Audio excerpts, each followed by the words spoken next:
ஆமென். கரங்களை தட்டி நம்ம தேவனுடைய நாமத்தை மகிமைப்படுத்துவோம். ஹல்லேலூயா. கர்த்தர் ஒரு வார்த்தை சொன்னார், கொஞ்சத்திலே உண்மையா இருக்கிறவனை அநேகத்தின் மேல அதிகாரியாக நான் வைப்பேன் என்று சொல்லி.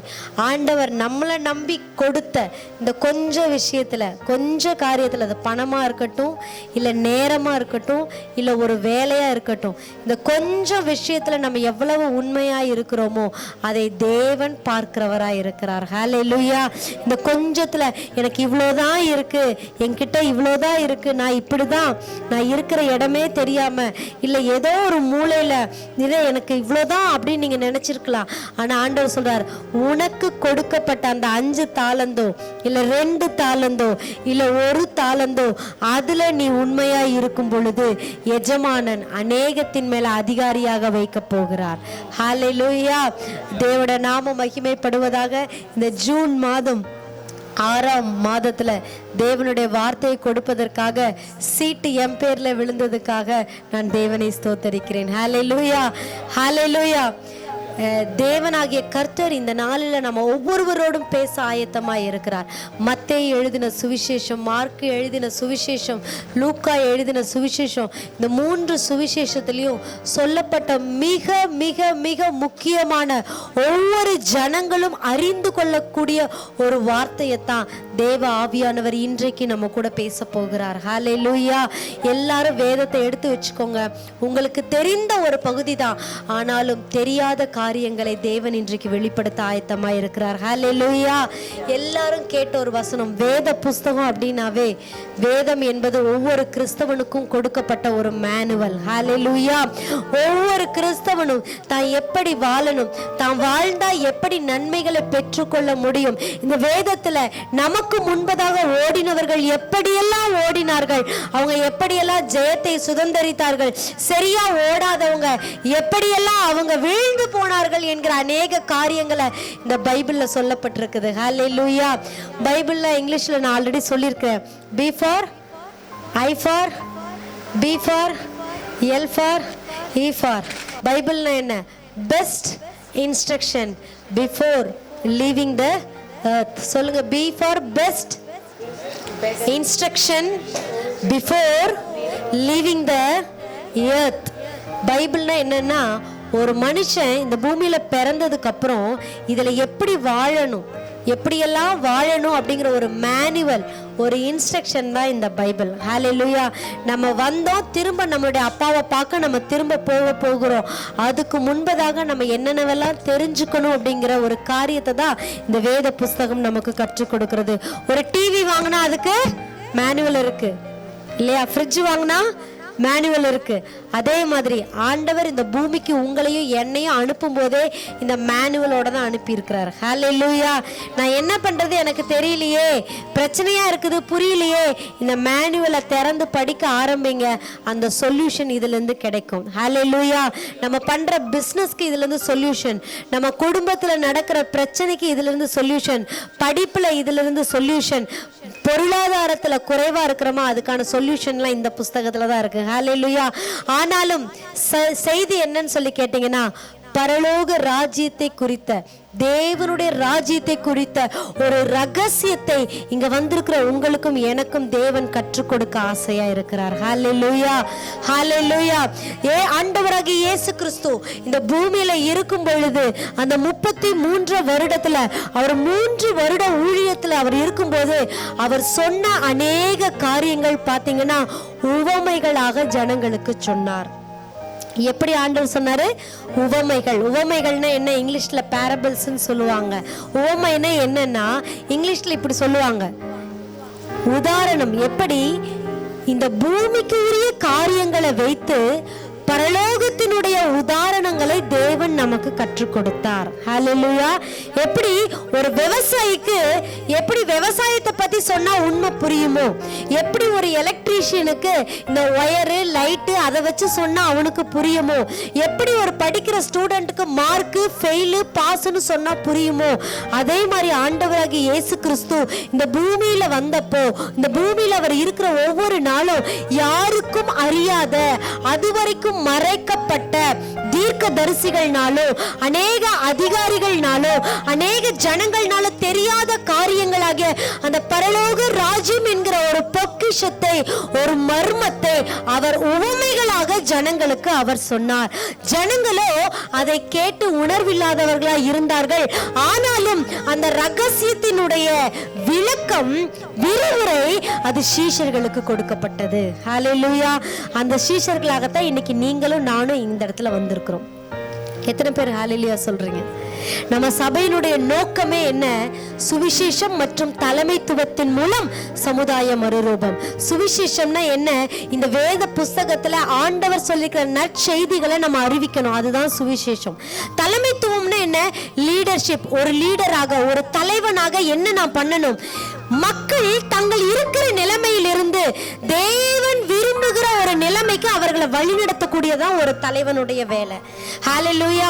ஒரு ஃப்ளைட் பாத்தீங்கன்னா, இப்ப இந்தியால இருந்து துபாய் வரைக்கும் ஒரு ஃப்ளைட் போகுது அப்படின்னா அதுக்குன்னு ஒரு ஏர் ரூட், ஒரு ஏர் மேப் இருக்கும். அது பாத்தீங்கன்னா ஸ்ட்ரெயிட்டா இருக்கும். எப்படி இருக்கும்? கை எப்படி வைங்க. ஏர் மேப், ரூட் மேப் ஒரு ஃப்ளைட்டுக்கு எப்படி இருக்குன்னா இப்படி இருந்து ஸ்ட்ரெயிட்டா இருக்கும்.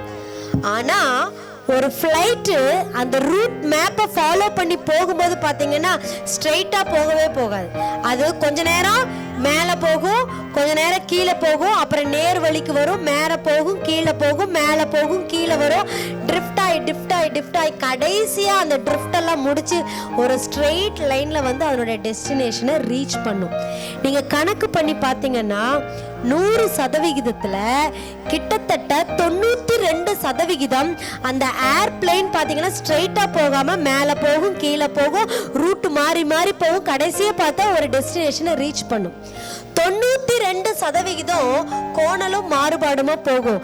ஆனா 8% மாத்திரம்தான் அந்த ஸ்ட்ரெயிட் லைன்ல அந்த ரூட் மேப்ல போகுமா.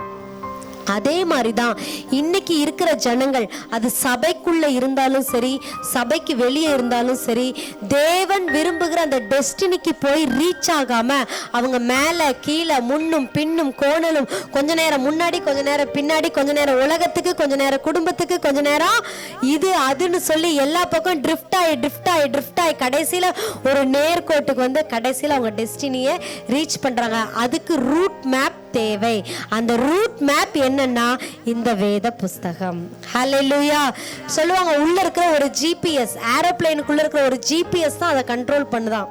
இப்போ எப்படி நமக்கு வழி தெரியலனா Google show the route map to கோபிசெட்டிபாளையம்னு போட்டா Google map take right turn in 500 meters reach the டெஸ்டினின்னு சொல்லுதோ, இல்ல நம்ம தப்பா போயிட்டோம்னா take diversion right turn left turn சொல்லுதோ, அதே மாதிரி இந்த கூகுள் மாதிரி, கூகுள் மேப் மாதிரி, ஜிபிஎஸ் மாதிரி இந்த வேத புஸ்தகத்தில் இருக்கிற ஒவ்வொரு வசனங்களை நீங்கள் அணு தினமும் வாசிக்கும் போது அந்த பரலோக ராஜ்யத்துக்கு நம்ம போய் ரீச் ஆகும்போது நம்ம நேரா தான் போறோமா இல்ல ட்ரிஃப்ட் ஆகி போயிட்டு இருக்கிறோமாங்கிறத சரி பண்ணி நம்மளை சீர்படுத்தி ஸ்திரப்படுத்தி நம்ம போய் சேர வேண்டிய அந்த லக்கை நோக்கி நடத்துவதற்கு இந்த வேத புஸ்தகம் உதவி செய்கிறது. நிறைய பேர் நினைச்சுக்கிறாங்க பாஸ்டரை நம்பி வந்தா நம்ம வாழ்க்கை செழிப்பாயிரும். நோ, பாஸ்டர் நம்பி வந்தா வேலை ஆகாது. அந்த பாஸ்டரே எதை நம்பித்தான் இருக்கிறாரு? இந்த வார்த்தையை நம்பித்தான் இருக்கிறாரு. இந்த வார்த்தைக்குள்ள சகல பொக்கிஷங்களும் இருக்கிறது. இந்த வார்த்தைக்குள்ளே ஜீவன் இருக்கிறது, ஜோயே ஜீவன் இருக்கிறது.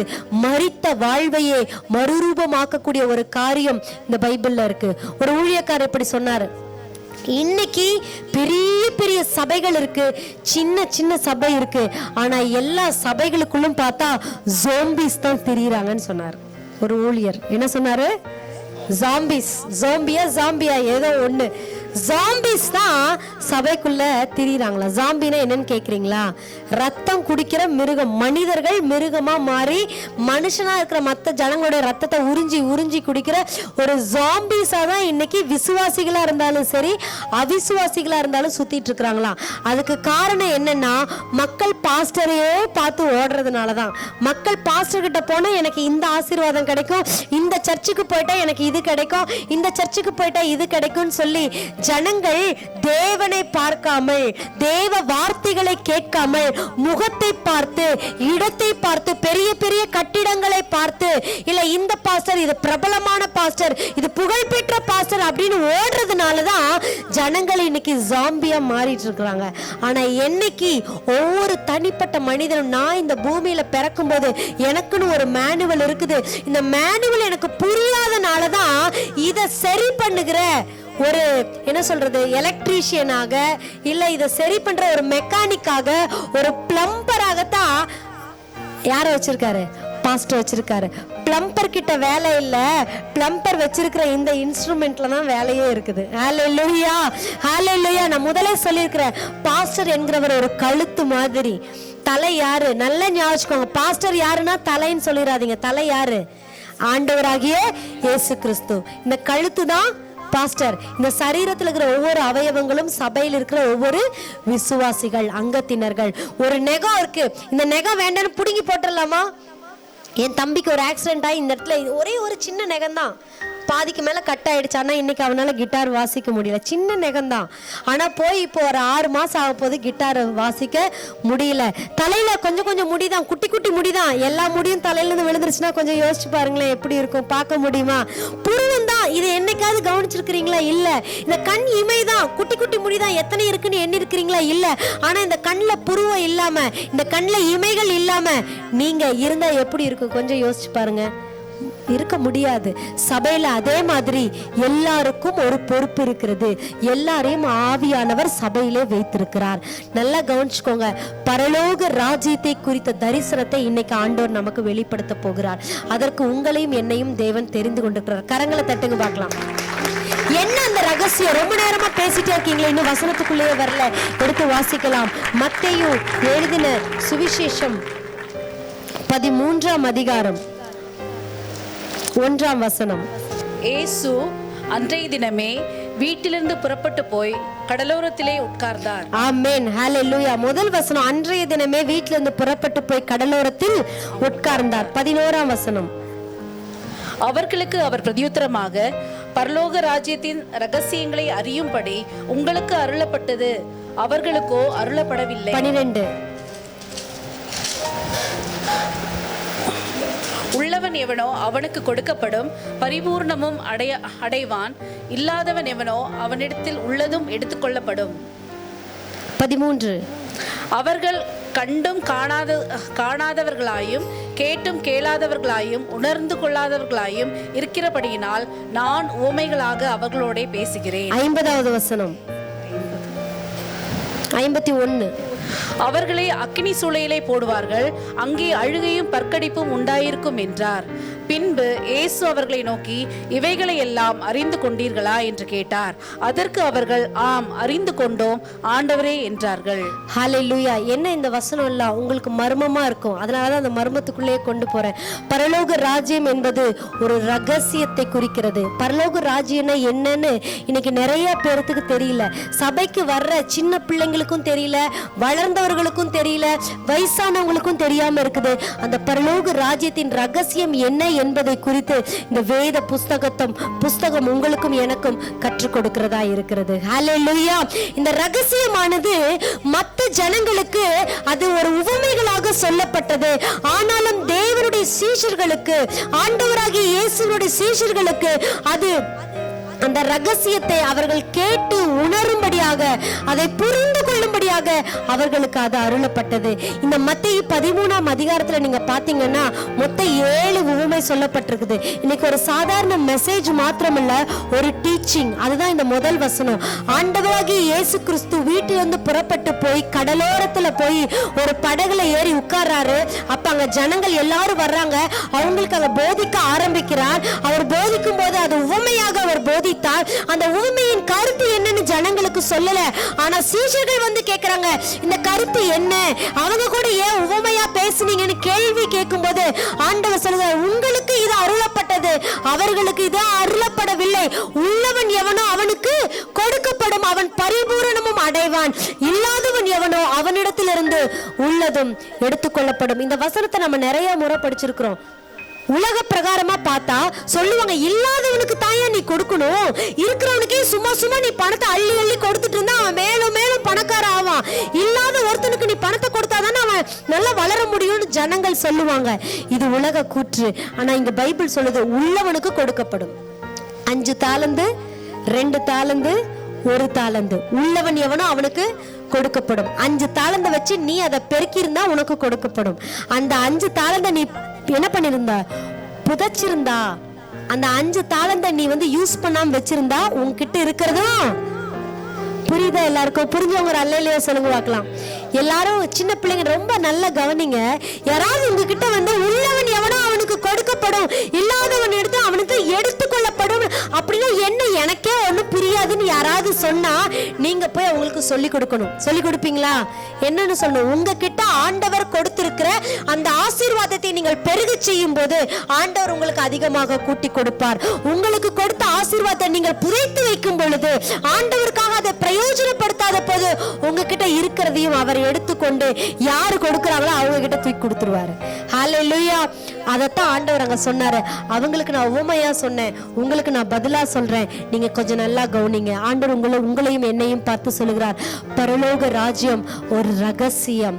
அந்த ரகசியம் ஒரு மறைக்கப்பட்டதா இருந்தது.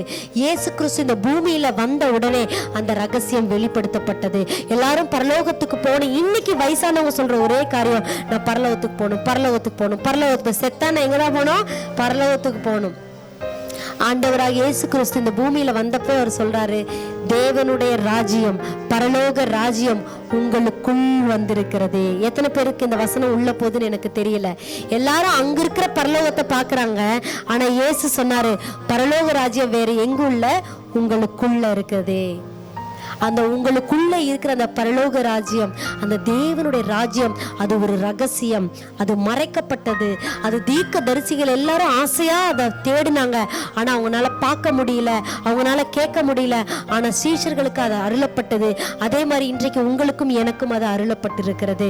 அப்போஸ்தலர் 2ஆம் அதிகாரத்துல பரிசுத்த ஆவியானவர் மேல் வீட்டு அறையில ஜனங்கள் மேல ஊற்றப்பட்டாரு. 120 பேர் மேல ஊற்றப்பட்டார். அன்னைக்கு அவங்க அபிஷேகத்தினால நிரம்பினார்கள் இல்லையா? ஆமாவா? அதுக்கு தான் இந்த 50வது நாள் நம்ம இங்க கொண்டாடின அந்த பெந்தகோஸ்தே பண்டிகையில ஆண்டவர் நமக்கு வெளிப்படுத்தினார். இன்னைக்கும் ஆண்டோட அபிஷேகம் என் மேல இருக்குது, இன்னைக்கும் ஆண்டோட வசனம் எனக்கு நல்லா தெரியுது. ஆனா நான் ஏன் இன்னும் எழும்பி பிரகாசிக்க முடியல, நான் ஏன் இன்னும் தொட்டு சுகப்படுத்த முடியல, நான் ஏன் பிசாசுக்கா ஜெபம் பண்ணும்போது பிசாசு ஓடல அப்படின்னா, உங்களுடைய ஐம்புலன்களை நீங்க இன்னும் ஆண்டவருடைய பாதத்துல சரணடையவில்லை. ஐம்புலன்கள் என்ன? கண்ணு, காது, மூக்கு, உங்களுடைய தொடு உணர்வு, உங்களோட வாய். இந்த ஐம்புலன்கள் வழியாக தான் அந்த ஆவியானுடைய வல்லமை கிரியை செய்கிறது. நீங்க உங்க கண்ணை உலகத்துக்கு கொடுத்துட்டு நீங்க இந்த கண்ணை கொஞ்ச நேரம் ஆண்டவருக்கு கொடுத்தீங்கன்னா எப்படி உங்களுக்குள்ள இருக்கிற அபிஷேகம் வெளிப்பட முடியும்? கொஞ்ச நேரம் இந்த வாயை உலகத்துக்கும், கொஞ்ச நேரம் இந்த வாயின் வார்த்தைகளை பரிசுத்தத்துக்கும் நீங்க ஒப்பு கொடுத்து, ஆண்டவரே நான் பேயை போய் துரத்துன, பிசாசை போய் துரத்தலான்னு யூஸ் பண்ண, ஆனா என்னால துரத்த முடியல. ஏன்? உன் வாய் இன்னும் பிரதிஷ்டை செய்யப்படவில்லை, உன் வாய் இன்னும் விருத்த சேதனம் அடையவில்லை. ஒரு ஐம்புலன்களை நம்ம எப்ப சரி பண்றோமோ அப்ப பரிசுத்த ஆவியானவர் முழுவதுமாக நமக்குள்ள இருக்கிற பரிசுத்த ஆவியானவர் வெளிப்பட ஆரம்பிப்பார். அப்ப நம்ம போற இடங்கள்ல எல்லாம் அற்புத அதிசய அடையாளங்கள் நடந்து கொண்டே இருக்கும். அந்த வார்த்தையினுடைய கண்டினியூட்டி தான் இன்னைக்கு ஆண்டவர் கொடுக்கிறார். இப்ப நம்ம கேட்ட வசனத்தின்படியாக அவர்கள் கண்ணால கண்டும் காணாதிருக்கிறார்கள், காதால கேட்டும் கேளாதிருக்கிறார்கள், இருதயத்தில் அவர்களுக்கு உணர்த்துவிக்கப்பட்டும் அவர்கள் உணராதிருக்கிறார்கள். அதனாலதான் நான் ஜனங்களுக்கு உவமைகளாக பேசினேன். ஆனா நீங்க கண்களால கண்டும் காதால கேட்டும் இருதயத்தை உணர்ந்தும் நீங்கள் குணப்பட்டும் இருக்கிறதுனால நான் உங்களுக்கு இந்த உவமைக்குரிய அர்த்தத்தை நான் உங்களுக்கு சொல்லுகிறேன். ஆண்டவராக இயேசு கிறிஸ்து இங்க சொன்னாரு. ஹல்லேலூயா, ஹல்லேலூயா. இன்னைக்கு நம்ம சபைக்கு மாத்திரம் இல்ல, உலகம் முழுவதும் இருக்கிற எல்லா சபைக்கும் நிறைய விசுவாசிங்க வராங்க, நிறைய புறஜாதிகள் வர்றாங்க. எல்லாரும் பார்த்தா இப்படிதான் இருக்காங்க. காது கேக்குது, கண்ணு பார்க்குது, இருதயம் உணருது, ஆனாலும் இன்னைக்கு வரைக்கும் அவங்கனால செயல்பட முடியல. பரலோக ராஜ்யம் ஒவ்வொருவருக்குள்ளேயும் இருக்கிறது, இன்னைக்கு வரைக்கும் அது செயல்படாம இருக்குது. அதுக்கு ரீசன் என்னங்கிறத ஆண்டவர் இன்னைக்கு நமக்கு வெளிப்படுத்தி கொண்டிருக்கிறார். ஹல்லேலூயா. நீங்க இந்த மத்தேயு 13ஆம் அதிகாரத்தை எடுத்து வாசிச்சீங்கன்னா இது ஒரு டீச்சிங் தான். 7 உவமைகளை ஆண்டவர் அங்க சொல்றாரு. சின்ன பிள்ளைங்க சண்டே கிளாஸ் இன்னைக்கு இல்ல, இருந்தாலும் பரவாயில்ல, தயவு செய்து இதை கவனிங்க. 7 உவமைகளை இங்க சொல்றாரு. முதல் உவமை, விதைக்கிற ஒருவன் விதைக்க புறப்பட்டான். அந்த இன்சிடென்ட் எல்லாருக்கும் தெரியுமா? கொஞ்சம் விதை எங்க விழுந்துச்சு? வழியில. கொஞ்சம் விதை எங்க விழுந்துச்சு? கற்பாறையில. கொஞ்சம் விதை எங்க விழுந்துச்சு? முள்ளுல விழுந்துச்சு. கொஞ்சம் விதை எங்க விழுந்துச்சு? நல்ல விதையில. இந்த உவமை எல்லாருக்கும் தெரியும். 2வது உவமை சொல்றாரு. ஒரு மனுஷன் என்ன பண்ண, அவனுடைய நிலத்துல கொண்டு போய் கோதுமைய விதைக்கிறாரு. நைட்டு போய் தூங்குறாரு. எல்லா ஜனங்களும் தூங்கும் போது சத்துரு வந்து என்ன பண்றா, உள்ள களைகளை விதைச்சிட்டு போயிட்டா. இப்படி ஒரு சம்பவம் அந்த இடத்துல வருது, உவமையா சொல்றாரு. 3வது உவமை சொல்றாரு, பரலோக ராஜ்யம் என்பது கடுகு விதைக்கு ஒப்பா இருக்குது. அது சின்ன விதை தான், அது பூமியில ஊனி வச்சனா அது பெரிய மரமா வளருது, அது பெரிய பெரிய கிளைகளை விடுது. அப்ப எல்லா பறவைகளும் வந்து அதுல அமருது. இது 3வது உவமை. 4வது உவமை அவர் என்ன சொல்றாரு, ஒரு ஸ்திரீ கொஞ்சம் புளித்த மாவு, எவ்வளவு? கொஞ்சம் புளித்த மாவை எடுத்து 3 படி மாவுல அமுக்கி மூடி வச்சா. எதுக்கு மூடி வைக்கிறா? அந்த மாவு மொத்தமும் புளிக்கணுங்கிறதுக்காக. இது 4வது உவமை. 5வது உவமை அவர் என்ன சொல்றாரு தெரியுங்களா? ஒரு மனுஷன் ஒரு நிலத்துல ஒரு பொக்கிஷத்தை கண்டுபிடிக்கிறான். இந்த இடத்துல பொக்கிஷம் இருக்குதுன்னு சொல்லி அவன் போய் அந்த பொக்கிஷத்தை எடுக்காம தனக்கு உண்டான எல்லா ஆஸ்திகளையும் விற்று அந்த நிலத்தை அவன் என்ன பண்றான், தனக்குன்னு உரிமை பாராட்டிட்டு அந்த பொக்கிஷ தன்னுடையதாக்கி கொள்ளுகிறான். இது 5வது உவமை. 6வது உவமை அவர் சொல்லுகிற உவமை என்ன? அவர் சொல்றாரு, ஒரு மனுஷன் முத்துக்கள், விலையேற பெற்ற முத்துக்கள், உயர்ந்த முத்துக்களை வாங்கணும்னு ஆசைப்படுறாரு. அப்படி அவர் தேடி போகும்போது ஒரு விலை உயர்ந்த ஒரே ஒரு முத்தை அவர் கண்டுபிடிச்சு தன்னுடைய ஆசைகளை எல்லாம் வித்து அந்த ஒரே ஒரு முத்தை அவர் விலைக்கு வாங்கிக்கிறார். இது அவர் சொன்ன உவமை. கடைசியாக அவர் சொன்ன உவமை, பரலோக ராஜ்யம் என்பது அது வலைக்கு ஒப்பாய் இருக்கிறது. என்ன வலை? மீன் பிடிக்கிற வலைக்கு ஒப்பாய் இருக்குது. அந்த வலைய ஒரு மீனவன் வீசிட்டான்னா அந்த மீன் மாத்திரம் வராது, அதுல என்னென்ன வரும்? கடல்ல அந்த வலை போடுற இடத்துல என்னென்ன எல்லாம் இருக்குதோ, கல்லு, நண்டு, அப்புறம் செத்து போனது, ஆமை, எல்லாமே என்ன பண்ணும், அந்த வலைக்குள்ள வந்துடும். எல்லாத்தையும் வாரி எடுத்துட்டு போவான். நல்லா கவனிங்க, இந்த 7 உவமைகளை ஜனங்களுக்கு கடலோரத்துல ஆண்டவர் உட்கார்ந்து பிரசங்கிக்கிறார். இந்த 7 உவமை எல்லா கிறிஸ்தவர்களுக்கும் நன்றாய் தெரியும். ஆனா அந்த பரலோக ராஜ்யத்தின் ரகசியம் என்ன, அவர் எதை இங்க சொல்ல வராரு, அதைத்தான் இன்னைக்கு நம்ம பார்க்க போகிறோம். ஆண்டவராகிய இயேசு கிறிஸ்து இதை பாலகர்களாகிய நமக்கு அதை வெளிப்படுத்தி இருக்கிறார். அநேகருக்கு இதை தெரியல. நிறைய பிரசங்கியார்கள், நிறைய ஊழியக்காரங்க இந்த வசனத்தை சொல்லிட்டே போயிட்டே இருப்பாங்களே தவிர இதனுடைய அர்த்தம் என்ன, இதுக்கு உள்ள அர்த்தம் என்னன்னு யாருமே அவ்வளவா சொல்ல மாட்டாங்க. ஆனா அந்த ரகசியத்தை பரிசுத்த ஆவியானவர் நமக்கு வெளிப்படுத்தி இருக்கிறார். இது சாதாரண வசனம் தான். ஆனா இந்த வசனத்தை நம்ம படிக்கும்போது நம்முடைய மன கண்களை திறப்பதற்கு பரிசுத்த ஆவியானவர் தேவை.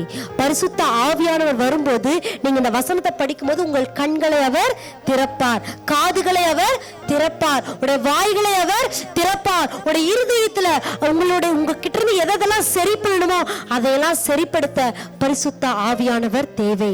பரிசுத்த ஆவியானவர் இல்லாம இந்த வசனத்தை நீங்க படிச்சீங்கன்னா இது ஒரு கதை புஸ்தகம். ஆனா பரிசுத்த ஆவியானவரோடு சேர்ந்து இந்த புத்தகத்தை, இந்த உவமைகளை நம்ம படித்தா இந்த எர்த்லி திங்ஸ்ல இருக்கிற இந்த ஸ்டோரிஸை வச்சு ஹெவன்லி மீனிங்ஸை நம்மளால புரிந்து கொள்ள முடியும். ஹல்லேலூயா. எல்லா ஸ்டோரியை வச்சு ஆண்டவர் நமக்கு சொன்ன ஒரே ஒரு காரியம் பரலோகத்தின் ரகசியம். அதுல இன்னைக்கு ஒரே ஒரு காரியத்தை மட்டும் ஆண்டவர் நமக்கு வெளிப்படுத்த சித்தமா இருக்கிறார். உள்ளவன் எவனோ அவனுக்கு கொடுக்கப்படும், இல்லாதவன் எவனோ அவனிடத்திலிருந்து உள்ளதும் எடுத்துக்கொள்ளப்படும். 5 தாளந்தை கொடுத்தா அதை பெருக்கிக்கோ ஆண்டவர் சொல்றாரு. ஆண்டவர் உனக்குன்னு கொஞ்சம் கொடுத்திருக்கிறாரா, அதை வச்சு நீ ஆண்டவருக்காக பெருக்கிக்கோ. இல்ல இது எனக்கு தான், என் குடும்பத்துக்கு தான், நீ அதை குறுக்கி குறுக்கி குறுக்கி வச்சுனா உன்கிட்ட உள்ளதும் போச்சு லொல்லக்கண்ணான்னு சொல்லுவாங்க. அந்த மாதிரி ஒண்ணும் இல்லாம போயிடும். அதுதான் பரலோக ராஜ்யத்தினுடைய ஒரு கண்டிஷன். நல்லா கவனிங்க, விதை விதைக்கிறவன் விதையை எடுத்துட்டு புறப்பட்டாரு. அது எங்க விழுந்துச்சு? வழி அருகே விழுந்துச்சு. இந்த ஊமையை நல்லா ஞாபகம் வச்சுக்கோங்க. மத்தேயு 13ஆம் அதிகாரம், மார்க்கு 4ஆம் அதிகாரம், லூக்கா 8ஆம் அதிகாரம். இந்த மூணையும் நல்லா சின்ன பிள்ளைங்க எல்லாருமே மனப்பாடம் பண்ணி வச்சுக்கணும். விதைனாவே இந்த மூணுக்கும் உங்க மைண்ட் போயிடணும். மத்தேயு 13, மார்க்கு 4, லூக்கா 8. 4, 8, 13 இந்த இடங்கள்ல தான் இந்த விதையை குறித்துதான சம்பவம் வருகிறது. இதையே இன்னைக்கு ஆண்டவர் நமக்கு பேசுறாருன்னு சொல்லி பாத்தீங்கன்னா, விதை என்பது தேவனுடைய வார்த்தை, வசனம். அந்த விதைய ஆண்டவராகிய இயேசு கிறிஸ்து விதைக்கிறதுக்காக எடுத்துட்டு கிளம்பி வந்தார். எங்க? இந்த பூமிக்கு வர்றாரு. வரும்போது அந்த விதைய சகல ஜனங்களுக்கும், அதுதான் அப்போஸ்தலர் 1ஆம் அதிகாரம் 8ஆம் வசனம், பரிசுத்த ஆவியானவர் உங்களிடத்தில் வரும்போது நீங்கள் பலனடைந்து நீங்கள் யூதேயாவிலும் எருசலேமிலும் சமாரியாவிலும் பூமியின் கடைசி பரியந்தமும் எனக்கு சாட்சிகளாய் இருப்பீர்கள். மத்தேயு 28ஆம் அதிகாரம் கடைசி வசனம் சொல்லுகிறது, விசுவாசிக்கிறவர்களால் நடக்கும் அடையாளங்கள் ஆவனன்னு சொல்லிட்டு, நீங்கள் புறப்பட்டு போய் சகல ஜனங்களையும் ஜாதிகளையும் சீஷராக்கி பிதா குமாரன் பரிசுத்த ஆவியின் நாமத்தினாலே அவர்களுக்கு ஞானஸ்நானம் கொடுங்கள். இதோ உலகத்தின் முடிவு பரியந்தம் சதா நாட்களும் நான் உங்களோட கூட இருக்கிறேன். இன்னைக்கு சபைக்குள்ள ரட்சிக்கப்பட்டவர்கள் இருக்கிறார்கள், ஞானஸ்நானம் பெறப்பட்டவர்கள் இருக்கிறார்கள், புறஜாதிகள் இருக்கிறார்கள். சபைக்கு வெளியே, சபைக்கு வராத தேவனுடைய வார்த்தையை கேட்டுக்கொண்டிருக்கிற எத்தனையோ புறஜாதி மக்கள் இருக்கிறார்கள். ஹல்லேலூயா.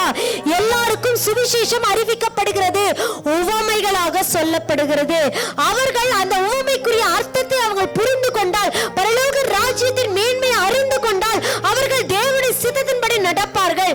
இல்லைனா உள்ளவனுக்கு கொடுக்கப்படும், இல்லாதவனுக்கு எடுத்துக்கொள்ளப்படும். நான் ரட்சிக்கப்பட்டேன், 20 வருஷம் ஆச்சு, 30 வருஷம் ஆச்சு, நான் இன்னும் ஒண்ணு பெரிய அளவுக்கு நான் பார்க்கலையே, நான் பிசாசின் பிடியில போல, உலகத்துக்குள்ள நான் போல, சபைக்குள்ளதான் இருக்கிறேன், ஆனால் நான் இன்னும் செயல்படாம இருக்கிறேன்னு ஒரு விசுவாசி இருந்தா, உன்கிட்ட இருக்கிறது உன்னை அறியாம அது போய்கிட்டே இருக்குது. ஹல்லேலூயா, ஹல்லேலூயா, ஹல்லேலூயா. நல்லா யோசிச்சு பாருங்க. நல்ல வெயில் காலம் இது, நல்ல வெயில் அடிக்குது. ஜித்தின் என்ன பண்றான்? களிமண்ணை கொண்டு போய் வெயில்ல வைக்கிறான். எரிக் என்ன பண்றான்? களிமண்ணுக்கு பதிலா வேக்ஸ்னா மெழுகு கொண்டு போய் வெயில்ல வைக்கிறான். மெழுகுனா உருகிறது, களிமண்ணுனா வெயில்ல வச்சா. யோசிங்க, ரெண்டு பேரும் ரெண்டு பொருள் எடுத்துட்டு போறாங்க. ஒருத்தன் எதை எடுத்துட்டு போறான்? மெழுகு. அது என்ன ஆகும்? உருகும். இன்னொருத்தன் எதை எடுத்துட்டு போறான்? களிமண் வெயில்ல படும்போது என்ன ஆகும்? இறுகி கெட்டியா போயிடும். வேக்ஸ் மெழுகு என்ன ஆகும்? உருகி போயிடும். அதே மாதிரி தான் சூரியன் ரெண்டு பக்கம் தான் அடிக்குது, ஆனா அதை எப்படி உள் வாங்குதோ, அதனுடைய தன்மை எப்படி இருக்குதோ அப்படிதான் அது வெளியே வருது. அதோட ரிசல்ட் அப்படிதான் இருக்கு. அதே மாதிரிதான் சபைக்குள்ள பல விசுவாசிகள், பல தலைவர்கள் இருந்தாலும் நீங்க களிமண் மாதிரி ஆண்டோட வார்த்தையை வாங்கி இறுகி போயிட்டீங்கன்னா உங்களால செயல்பட முடியாது. ஆனா மெழுகு மாதிரி உருகி, ஆண்டவரே நான் இப்படி இருக்கேன் அப்படி இருக்கேன்னு சொல்லி நீங்க மனம் திரும்பி குணப்பட்டு அந்த வார்த்தையை நீங்க ஏற்கும்போது ஆண்டவர் விரும்புகிற பாத்திரமாக நீங்கள் மாற முடியும். ஹல்லேலூயா, ஹல்லேலூயா, ஹல்லேலூயா. நல்லா கவனிங்க. விதை என்கிறது வசனம். அந்த விதையை எடுத்துட்டு போய் வழியில போட்டாங்க. என்னாச்சு? பறவை வந்து கொத்திட்டு போயிடுச்சு. ரெண்டாவது என்ன சொல்றாரு? கொஞ்சம் விதை எங்க விழுந்துச்சு? கற்பாறையில விழுந்துச்சு. அது அழகா மேல வந்துச்சு. கதை சொல்றேன், நேரம் வந்துச்சு. வெயில் உள்ளப்பட்டு சூடு ஏறின உடனே, வெயில் பட்ட உடனே அது என்னாச்சு? தீஞ்சு போச்சு, கருகி போயிடுச்சு. மூணாவது கொஞ்சம் விதை எங்க விழுந்துச்சுன்னு பாத்தீங்கன்னா, அந்த விதை அது எந்த இடத்துல விழுந்துச்சு? முள்ளுகள் நடுவுல விழுந்துச்சு. விழுந்தோடனே என்னாச்சு? அழகா வந்துச்சு.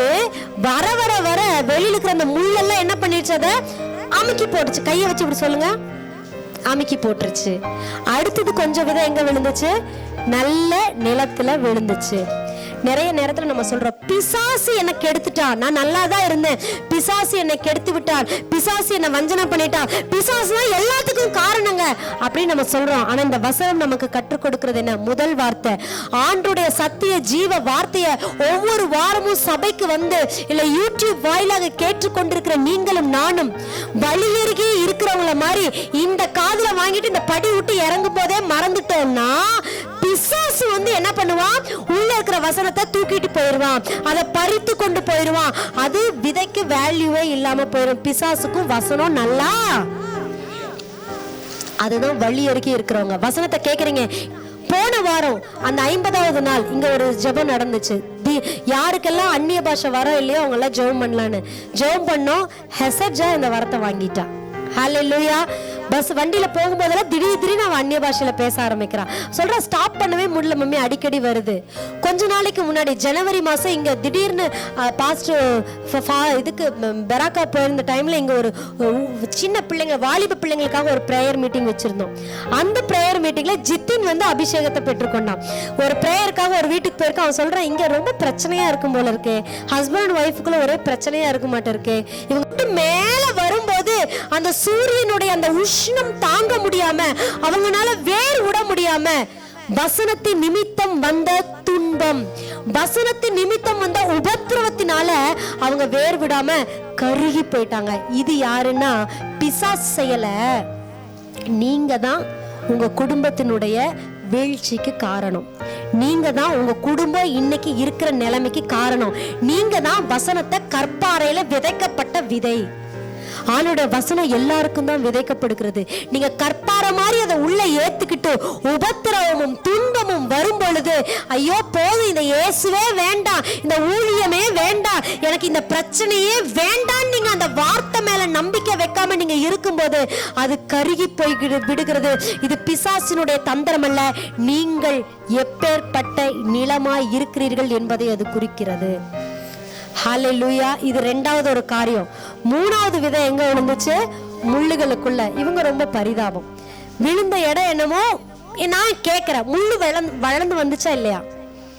அதே இடத்துல தானே என்ன போட்டாங்க? விதை.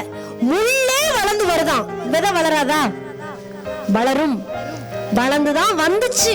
ஆனா அங்க நடந்த காரியம் என்ன? இந்த விதை வளர்ந்து மேல வர வர பக்கத்துல இருக்கிற முள்ளெல்லாம் சேர்ந்து என்ன பண்ணிருச்சான்? அமுக்கி நெருக்கி போட்டுருச்சான். இது யாரை குறிக்குதுன்னா உலக ஜனங்கள். ஆண்டவருடைய வார்த்தையை கேளாமல், ஆண்டவருடைய ராஜ்யத்துல இல்லாம உலகம் உலகம் உலகம், பணம் பணம் பணம், புகழ் புகழ் புகழ், அந்தஸ்து அந்தஸ்துன்னு யாரெல்லாம் ஓடுறாங்களோ அவங்கதான் இந்த முள்ளுகள் மத்தியிலே விதைக்கப்பட்ட விதை. அவங்க என்ன பண்றாங்க? வசனம் சொல்லுது, அழகா சொல்லுது. நீங்க போய் அதுக்காக தான் இந்த 3 இதையும் சொன்னேன். இப்ப சொல்லுங்க பார்க்கலாம், விதையை குறித்த காரியம் சுவிசேஷங்கள்ல எங்கெங்க வருது? 3 இடத்துல சொன்னேன். மனப்பாடமா சொல்றீங்களான்னு பார்ப்போம். மத்தேயு 13, மார்க் 4, லூக்கா 8, 4, 8. அதை ஞாபகம் வச்சுக்கோங்க. மத்தேயுல 13. இதை ஏன் சொல்றேன்னா, இந்த வசனத்தை நீங்க படிச்சு பார்க்கும்போது வசனம் எப்படியா சொல்லுகிறது? அவர்கள் ஐஸ்வர்யத்தினுடைய ஆசையினால, ஐஸ்வர்யத்துல மயங்கி போய் உலகத்தினுடைய போக்குல அவங்க போனதுனால, உலக போக்குல அவங்க போனதுனால அந்த முள்ளெல்லாம் சேர்ந்து இவங்க என்ன பண்ணிருச்சா? அமுக்கி போட்டுருச்சான். இது யாரை குறிக்குதுன்னா வெளியிலிருந்து உங்களை தாக்குகிற மனிதர்களை குறிக்கிறது. நீங்க ஆண்டவருக்குள்ள இருப்பீங்க, நீங்க சத்திய வார்த்தையை கேட்பீங்க. ஆனா தேவனை அறியாத ஜனங்களை பார்த்து, அவங்க பண்ற செய்கைகளை பார்த்து, இல்ல அவங்க சொல்ற வார்த்தைகளை கேட்டு உங்களை நீங்களே உங்களுக்குள்ள இருக்கிற விதை ஜோயே ஜீவன் எப்படிப்பட்டது என்பதை நீங்கள் உணராம இருக்கிறதுனால, அவங்க எல்லாம் கார் வச்சிருக்கிறாங்க, அவங்க எல்லாம் இப்படி இருக்கிறாங்க, அவங்க கிட்ட எல்லாம் இது இருக்குது, என்கிட்ட இது இல்லையே நீங்க நினைக்கிறதுனாலதான் உங்களுக்குள்ள இருக்கிற அந்த விதை வளராம அந்த உலக கவலைகள், அந்த ஐஸ்வர்யத்தின் மயக்கம் எல்லாம் என்ன பண்ணிருதா? நெருக்கி போட்டு விடுகிறது. இது 3வது காரியம். 4வது காரியம், நல்ல நிலத்துல விழுந்த நல்ல விதை. அது நல்ல நிலம் தான், அது எல்லா விதையும் நல்ல விதை தான். எல்லாம் 100 மடங்கு வந்துச்சா? என்னைக்காவது யோசிச்சு பார்த்திருக்கீங்களா? அது நல்ல நிலம் தானே, விதை விதைக்கிறவர் ஆண்டவர் தானே, அவர் விதையை போட்டார்ல. ஏன் அது 30, 60, 100 பலன் தருது? என்னைக்காவது யோசிச்சிருக்கீங்களா? ஆண்டவர் டைரக்டா நல்ல நிலத்துல போட்டாரு, 100% விளைச்சல் வந்துருச்சுன்னு சொல்லலையே ஈசாக்கு மாதிரி. ஏன் 30, 60, 100ன்னு சொல்றாரு? நல்ல நிலம்தான், நிலத்துல விதைச்சிட்டாரு அவரு. ஆனாலும் அங்க 30, 60, 100ன்னு வருது. அதுக்கு என்ன அப்படிங்கறதா 2வது உதாரணத்தை ஆண்டவர் இங்க உவமையா சொன்னாரு. என்ன உதாரணம்? கொஞ்சம் யோசிச்சு பாருங்க. கோதுமை மணியை நிலத்துல விதைச்சாரு, அவர் போய் என்ன பண்ணிட்டாரு, தூங்கிட்டாரு. மனுஷங்க எல்லாம் என்ன பண்ணாங்க, போய் தூங்கிட்டாங்க. அப்ப சத்துருவானவன் வந்து அந்த நல்ல நிலத்துல விதைக்கப்பட்ட அந்த இடத்துல விதைகளோடு விதையாக அவன் எதை தூவிட்டு போயிட்டான், களைகளை தூவிட்டான். அது யாருக்கு தெரியல, விதைச்சவங்களுக்கு. அந்த உவமையில சொல்ற விதைச்சவங்களுக்கு அது தெரியல. அது வளர்ந்து வரும்போதுதான், என்னது நம்ம நல்ல விதத்தான அத்தி மரத்தை தானே போட்டோம், முருங்கை மரத்தை தானே வச்சோம், இங்க என்ன வாழை மரம் வளர்ந்துருக்குது, வாழை மரத்தை தானே நம்ம நட்டோம், இப்ப என்ன அத்தி மரம் வளர்ந்துருக்குது அப்படிங்கறது வளரும் போதுதான் அது அந்த எஜமானுக்கு தெரிய வருது. வேலைக்காரர்கள் அவங்க வந்து சொல்றாரு, என்ன சொல்றாங்க, என்ன சொன்னாங்க, விதை மாத்திரம் வளரல, கூடவே என்ன வந்துருச்சு, களையும் வந்துருச்சு. நான் போய் என்ன பண்ணிட்டோம், நான் புடுங்கிட்டா அவங்களோட நினைப்பு என்ன, அது அப்பவே போய் எல்லாத்தையும் புடுங்கி எடுத்துட்டா இந்த வர்ற விதையாச்சும் நல்லா வளர்ந்து வருமே அப்படிங்கிற நினைப்புல வேலையாட்கள், அதுதான் பாஸ்டர்ஸ், அவங்க சொல்றாங்க, ஆண்டவரே களையை பிடுங்கிடுற ஆண்டவரேன்னு சொல்றாரு. அப்ப ஆண்டவர் சொல்றாரு, இல்ல வேண்டாம், இது கொஞ்ச நாள் விடு, ரெண்டும் வளர்ந்து வரட்டும், அறுவடை சமயத்துல முதல்ல விதைய விட்டுரு, எதை நீ புடுங்கு, களைய புடுங்கி, களைய நீ என்ன பண்ண, அக்னியில போட்டு சுட்டு எரிச்சிட, அதுக்கப்புறமா இந்த விதையை எடுத்து களஞ்சியத்துல சேர்த்துவே. ஏன் 30, 60, 100 மடங்கு பலன் வருதுன்னா, நல்ல நிலம்தான், நல்ல விதை தான் உங்களுக்குள்ள இருக்குது. ஆனா பிசாசு உங்களுக்குள்ள எதை விதைத்து விடுகிறான், களைகளை. நீங்கள் வளர வேண்டிய அளவுக்கு வளராம, அந்த இடத்தை முழுவதும் வசனம் நிரப்பாம, உங்களுடைய நல்ல நிலமாகிய அந்த இருதயத்துல வசனம் மட்டுமே நிரப்பாம, பிசாசு சத்ருவானவன் களைகளை கொண்டு வந்து விதைக்கிறான். அதான் ட்ரிஃப்ட். நான் சொன்னேன்ல, மேல போறீங்க கீழே வரீங்க, மேல போறீங்க கீழே வரீங்க, ஆனா கடைசியில you are going to reach the destiny. அவன் களையை விதைக்கிறான். இதற்கு தான் பரிசுத்த ஆவியானவர் நமக்கு தேவை. வசனம் சொல்லுது, மனுஷங்க எல்லாம் போய் தூங்கிட்டாங்களாம், வீட்டு எஜமான் போய் தூங்கிட்டான்னு வசனம் சொல்லல. ஒரு மனுஷன் நிலத்துல விதைய விதைச்சிட்டான், அவ்வளவுதான். மனுஷங்க எல்லாரும் தூங்கும் போது சத்துரு வந்து என்ன பண்ணிட்டு போயிட்டான், விதை விதைச்சிட்டு போயிட்டு. தயவு செய்து தூங்கிடாதீங்க ஆவிக்குரிய பிள்ளைகள். சத்துரு எவனை விழுங்கலாமோ என்று வகை தேடி சுற்றி கொண்டிருக்கிறான். நீங்க 100 மடங்கு பலன் தரணுங்கிறதா ஆண்டவரோட விருப்பம். ஆனா 100 மடங்கு நீங்க பலன் தராம உங்களை கெடுப்பதற்காகவே சத்துருவானவன் வகை தேடி சுற்றி கொண்டிருக்கிறான். நீங்க தூங்கும் பொழுது, நான் சபைக்கு போறேன், நான் காணிக்க கொடுக்கிறேன், நான் பாட்டு பாடுறேன், நான் ஜெபிக்கிறேன், நான் இது செய்யறேன் அது செய்யறேன்னு நீங்க மெத்தனமா நீங்க தூங்கிட்டு இருக்கும்போது சத்துருவானவன் உங்களுக்கே தெரியாம வந்து களைய விதைச்சிட்டு போயிடுவான். நான் நினைச்சேனே 100 மடங்கு பலன் வரணும், இது நான் 60 தான் வந்திருக்குது. ஏன் நீ தூங்கிட்டா சத்துரு வந்து விதை விதைச்சிட்டு போயிட்டான். Be careful. அதுக்கு தான் பரிசுத்த ஆவியானவருக்குள்ள நீங்க உங்களை ஒப்பு கொடுக்கும் போது 100 மடங்கு பலனை தர முடியும். பரிசுத்த ஆவியானவர் இல்லைன்னா, அவரோட பாதுகாப்பு இல்லைன்னா, அவரோட பிரசனை இல்லைன்னா 30 மடங்கு தான் நம்மளால பலன் தர முடியும். ஹல்லேலூயா, ஹல்லேலூயா. நல்ல நிலத்துல விழுந்த விதை ஏன் இந்த மாதிரி 3 டிஃப்ரெண்ட் டைப்ல ரிசல்ட்டை தருதுன்னா, இதுதான் விஷயம். களையை அவன் விதைச்சிட்டு போயிடுறான். களை விதைக்காம இருக்கிற நம்ம தூங்காம விழிப்பா இருக்கணும். அதுக்குன்னு 24 மணி நேரமும் தூங்காம இருக்க சொல்லல. ஆவிக்குரிய காரியத்துல விழிப்பா இருங்க. நீங்க ஜெபம், நீங்க வேத வாசிப்பு, துதி, பாட்டு அப்படின்னு நீங்க இருக்கும்போது ஒருத்தர் வந்து சொல்லுவாங்க, என்னடா எப்ப பாரு பாட்டு பாட்டுன்னு பாட்டு பாடிட்டே இருக்கிற, ஏன்னா சண்டே மட்டும் சர்ச்சுக்கு போனா போதும், இடையிலுமாடா சர்ச்சுக்கு போனோம், சர்ச்சுக்கு போனடா, சரிடா 10 மணிக்கு சர்ச்சுனா 11 மணிக்கு போனா போதும்டா, அது ஏன்டா 10 மணிக்கே போயிட்டு சொல்லுவாங்க. ஆனா நீ என்ன சொல்லணும், ஜித்தின் அதான் சொன்ன, போன வாரத்துல எல்லாரும் ஃபங்க்ஷனுக்கு கிளம்பி போயாச்சு, பிரியாணி சாப்பிடலான்னு கிளம்பி போயாச்சு, சிம்னி ரெஸ்டாரண்ட் போயாச்சு. ஆனா இவனுக்குள்ள இருந்த அந்த ஒரு தாகம், எனக்கு சிக்கனும் வேண்டாம், பிரியாணியும் வேண்டாம், ஃபங்க்ஷனும் வேண்டாம், நான் ஆண்டரோட ஆலயத்துல தங்கி இருப்பதே நலம் என்று சொல்லி அவன் ஃபங்க்ஷனுக்கு போகாம எத்தனையோ அவனுக்கு நெருக்கங்கள் முள்ளு மாதிரி வந்து நெருக்கி போட வந்துச்சு. ஆனாலும் அவன் என்ன பண்ண, நான் வரமாட்டேன்னு சொல்லி பிடிவாதமா இங்கேயே இருந்துட்டான். போனவங்களுக்கு பிரியாணி கிடைக்கல, சாம்பார் சாப்பாடு தான் கிடைச்சது. போன வேகத்துல திரும்பி வந்துட்டாங்க. ஆனா இங்க ஆண்டோட பிரசன்னத்துல இருந்து அவன் பிரியாணி சாப்பிட்டான். ஹல்லேலூயா. ஆவிக்குரிய பிரியாணியும் கிடைச்சது, சரீரத்துக்குரிய சிக்கனும் கிடைச்சது அவனுக்கு. ஹல்லேலூயா, ஹல்லேலூயா. எதுக்காக நான் இதை சொல்றேன் அப்படின்னா, காரும் கிடைச்சிருச்சு, அவன் நிமித்தமா காரும் கிடைச்சிருச்சு. ஹல்லேலூயா. இதை எதுக்காக சொல்றேன் அப்படின்னு சொல்லி கேட்டீங்கன்னா, தூங்காம விழித்திருக்கணும்னா எந்நேரமும் முழிச்சிருக்கணும் இல்ல, அந்த ஆவிக்குரிய அந்த யுத்தத்துல நீங்க விழிச்சிருக்கணும்.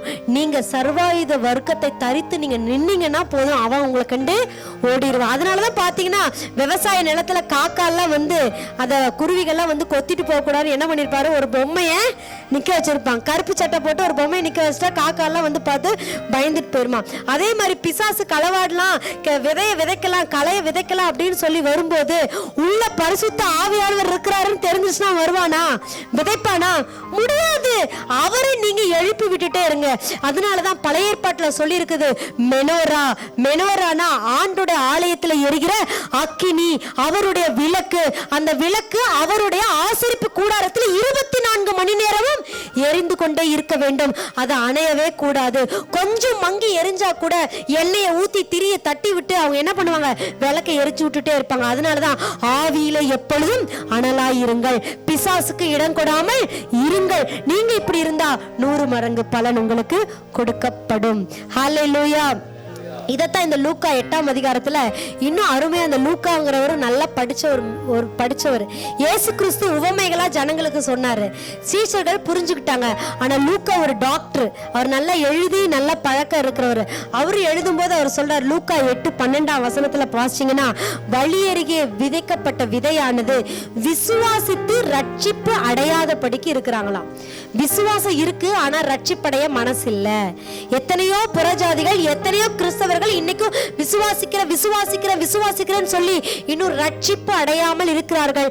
அவர்கள் தான் வழி அருகே விதைக்கப்பட்டவர்களாய் இருக்கிறார்கள், அந்த நிலமாய் இருக்கிறார்கள். வழி அருகே இருக்கிற நிலம் யாருன்னா விசுவாசித்து ரட்சிக்கப்படாதவர்கள். அதே லூக்கா 8:13 சொல்லுகிறது, கற்பாரை யாரு, கொஞ்ச காலம் விசுவாசித்து சோதனை வரும்போது பின்வாங்கி போனவர்கள். இன்னைக்கு நிறைய கிறிஸ்தவர்கள் இப்படித்தான் இருக்கிறாங்க. நல்லா இருக்கிறாங்க, சபைக்கு வர்றாங்க, வேதம் வாசிக்கிறாங்க, ஜெபிக்கிறாங்க, விசுவாசம் இருக்கிறாங்க. ஆனா கொஞ்சம் சோதனை வரும்போது அந்த சோதனைக்கு நிக்காம அவங்க எப்படி போயிடுறாங்க, பின்வாங்கி போயிடுறாங்க. அவங்கதான் இந்த கற்பாறையில விழுந்தவங்க. 3வது ஒரு கூட்டம், முள்ளுகள் இருக்கிற அந்த நிலமானது, அது எப்பேற்பட்டது, உலக கவலை, ஐஸ்வர்யத்தின் ஆசை, சிற்றின்ப மோகம், இவைகளினால அவங்க நெருக்கப்படுறதுனால வருது. ஆனா அங்க என்ன இல்ல, பலன் இல்ல. ஆண்டவர் அத்தி மரத்தை குறித்து ஒரு உண்மையை சொன்னார், எல்லாருக்கும் தெரியும். அவர் பசியா இருக்கிறாரு, அத்தி மரத்தை போய் பாக்குறாரு, இலைகள் உள்ள ஒரு அத்தி மரத்தை பாக்குறாரு, கனி இருந்துச்சா? என்ன பண்ணாரு? அதே மாதிரி ஒரு தோட்டக்கார உண்மையை சொல்றாரு, ஒரு திராட்சை தோட்டத்துல ஒரு அத்தி மரத்தை நட்டு வச்சாரு, அதுல கனி இருந்துச்சா? என்ன சொல்றாரு? வெட்டி போடுப்பா, ஏப்பா நிலத்தை கெடுக்குது சொல்லுமா. இந்த ஒரு வருஷம் இருக்கட்டும், நான் என்ன பண்றேன், கொத்தி எரு போட்டு அதை பண்படுத்தி நான் காவல் பண்றேன். கனி கொடுத்தா கொடுக்கட்டும், இல்லைன்னா பார்க்கலாம். இந்த மரம் அத்தி மரம், அந்த மரம் அத்தி மரம். அங்க சபிச்சாரு, இங்க சபிக்காம ஒரு வாய்ப்பு கொடுக்கிறாரு. ஹல்லேலூயா. ரெண்டுமே பலன் தரல.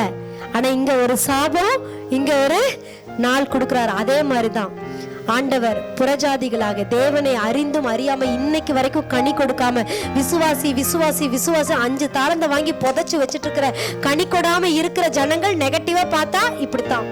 ஆனா கனி கொடுக்கலைனாலும் நாட்டப்பட்டு இருக்கும்போது, ஆண்டவர் சபைக்குள்ள நீங்க நாட்டப்பட்டு இருக்கும்போது, சபைக்கு நீங்க வரும்போது, நீங்க வேதத்தை வாசிக்கும் போது, இன்னைக்கு கூட ஜாய் சொன்ன, மம்மி எனக்கு ரொம்ப டயர்டா இருக்கு, நான் சர்ச்சுக்கு வரல, நான் கீழே இறங்கி போறேன். ஓங்கி ஒரு அடி விட்டார் அவங்க டாடி. என்னது, சர்ச்சுக்கு வராம கீழே போறியா? தூங்கினாலும் சரி, டயர்டா இருந்தாலும் சரி, நீ இங்கதான் இருக்கணும். ஹல்லேலூயா. கடைசியில சரி டாடி நான் இங்கே இருக்கிறேன், அவன் இங்க இருந்தா. ஹல்லேலூயா.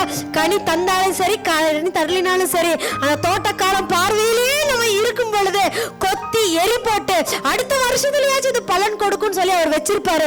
நிச்சயமா அவர் நம்மை பலன் கொடுக்கிறவர்களாக வைப்பார். ஹல்லேலூயா. அந்த நல்ல நிலத்துல விழுந்த விதை லூக்கா 8ஆம் அதிகாரம் 14க்கு அப்புறம் நீங்க வாசிச்சீங்கன்னா, அந்த இருதயமானது, அந்த நிலமானது நன்மையும் உண்மையும் உள்ள இருதயம். இன்னைக்கு உங்க இருதயம் எப்படிப்பட்டதா இருக்கிறது? நன்மை உள்ளதாக, உண்மை உள்ளதாக, ஆண்டவருக்கு உண்மை, ஊழியருக்கு உண்மை, சபைக்கு உண்மை, எல்லா காரியத்திலும் உண்மை உள்ளவர்களாக இருக்கிறோமா? கணவன் மனைவிக்கு உண்மையா இருக்கிறீங்களா?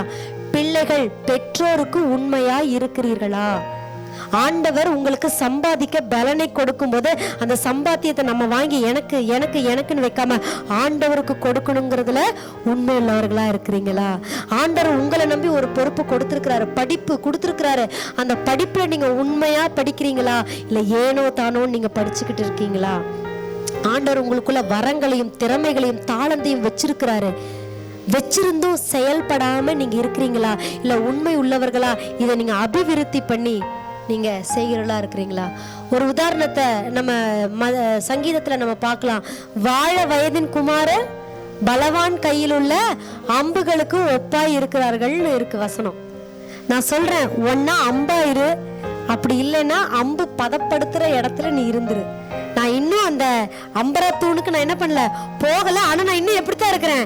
அம்பா என்னை வந்து எப்படி ஒரு அம்பு எப்படி செய்வாங்க எல்லாருக்குமே தெரியல. ஒரு மரத்தை வெட்டுவாங்க, நல்ல மரத்தை வெட்டி எடுத்துட்டு வந்து தண்ணியில போட்டு ஊற வச்சு எடுத்து வெயில்ல காய வச்சு கடைசியில அதை வெட்டி செதுக்கி சீராக்கி அதை கொஞ்சம் பண்படுத்தி ஷேப் பண்ணி ஷார்ப் பண்ணி கடைசியில அந்த எஜமான் வந்து எடுத்து பார்ப்பான், இது ஷார்ப்பா இருக்கா, அப்ப உள்ள போடு, இது ஷார்ப் இல்லையா, சரி அடுத்த தடவை எடுத்துட்டு போலாம்.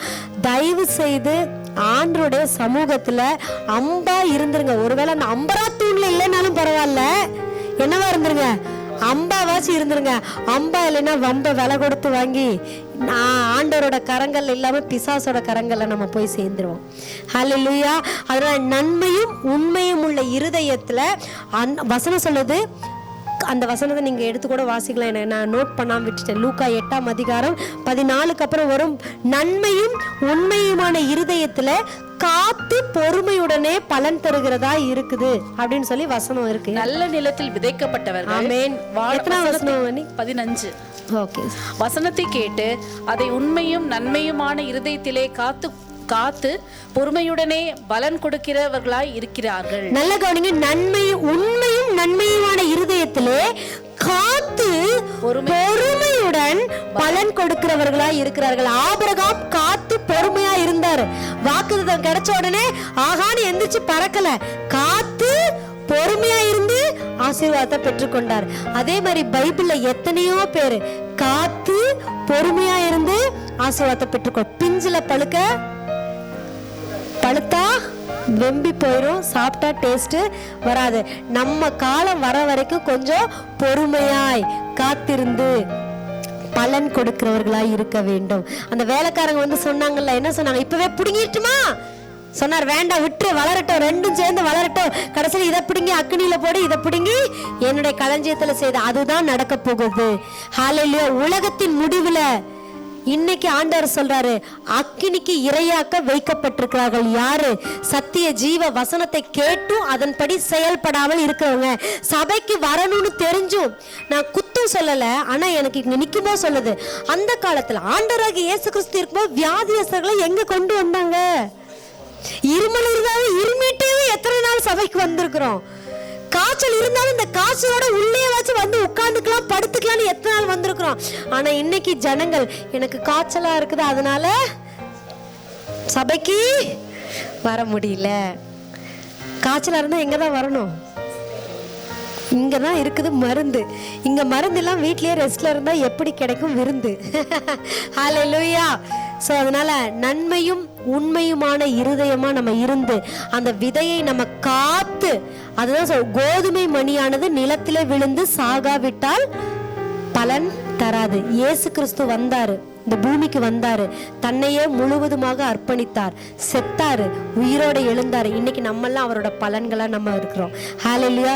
இங்க இருக்கிற நம்ம எல்லாரும் தலைவர்கள், நம்ம எல்லாரும் நான் சாக சொல்லல, உங்களுக்குள்ள இருக்கிற அந்த வரங்கள் வல்லமைகள் திறமைகளை நீங்க என்ன பண்ணணும்? அபிவிருத்தி பண்ணணும். அதை நீங்க காத்து பொறுமையோடு காத்திருந்தா அதை நீங்க அபிவிருத்தி பண்ணணும். இருக்கிற அந்த கொஞ்சம் தாளத்தை நீங்க அபிவிருத்தி பண்ணணும். இருக்கிறது போதும் அப்படியே இருந்துடக்கூடாது. நான் அப்படிதான் ஒரு ஐஸ்வர்யவான் இருந்துட்டான். ஒரு ஐஸ்வர்யவான் என்ன பண்ணான் யாருக்கும் தெரியும். இது வந்து லூக்கா 10ஆம் அதிகாரத்துல வருது ஐஸ்வர்யவான் கதை. இது ஞாபகம் வச்சுக்கோங்க. ஒரு பெரிய ஐஸ்வர்யவான் இருந்தான், அவன் நிறைய ஆசை இருந்துச்சு. அவன் என்ன பண்ணான்? அவன் பார்த்தான், அவன் களஞ்சியத்துல நிறைய சேர்த்து வச்சிருந்தான். ஒரு நாள் ராத்திரி அவன் சொன்னான், என்ன சொன்னான்? என் ஆத்துமாவே நீ புசித்து குடித்து இளைப்பாரி சந்தோஷமா இரு அப்படின்ட்டு ஆத்துமாவை பார்த்து ஒரு ஐஸ்வர்யவான் பேசும்போது தேவனே அங்க வந்து சொல்றாரு, ஆண்டவரே அங்க வந்து சொல்றாரு, மதிகேடனே அழகான நம்மளாம் சொல்றோம் அவன் ஐஸ்வர்யவான், ஆனா ஆண்டவர் பார்வையில் அவன் எப்படி இருக்கிறான்? மதிகேடன், முட்டாள். முட்டாளே, இன்றைக்கு ராத்திரியோட ஆத்துமா எடுத்து கொள்ளப்படுமானால் நீ சேர்த்து வச்ச களஞ்சியங்கள் யாருக்கு? நீ சேர்த்து வச்ச சொத்து யாருக்கு? அதனால உன்னுடைய ஆத்துமாவை பார்த்து சொல்லாத. இந்த ஆத்துமாவை பார்த்து இதையெல்லாம் சம்பாதிக்கிறதுக்கு உனக்கு பலனை கொடுத்த ஆண்டவரை பார்த்து, கர்த்தாவே நான் உம்மை ஸ்தோத்திரிக்கிறேன். நீ ஆண்டவரை பார்த்து ஸ்தோத்திரம் சொன்னீனா அவர் சொல்லுவார், உத்தம உண்மையுள்ள ஊழியக்காரரே, இந்த ஒரு களஞ்சியம் எல்லாம் இடிச்சு நீ என்ன பண்ணு, விரிவாக்கு கட்டு, அநேகருக்கு நீ என்ன பண்ணு, போய் கொடுன்னு சொல்லியிருப்பாரு. ஆனா அவன் என்ன பண்ணா, ஆண்டவருக்கு நன்றி சொல்லாம, கொடுத்த ஆண்டவர்கிட்ட போகாம தான் ஆத்துமாவை பார்த்து தானே பேசுனதுனால ஆண்டவர்கிட்ட இருந்து அவர் வார்த்தை வருது, மதிகேடனே. இன்னைக்கு நிறைய ஜனங்கள் அப்படிதான் இருக்காரு. கொஞ்சத்துல அப்ப போதும், இதுக்கு மேல வேண்டாம், சாப்பிட்றதுக்கு சாப்பாடு இருக்கு, தூங்குறதுக்கு இடம் இருக்கு, படிக்கிறதுக்கு. எங்க லெவி சொல்லுவா, என்ன பண்ணணும், ஒரு டிகிரி வாங்கணும், அவ்வளவுதானே.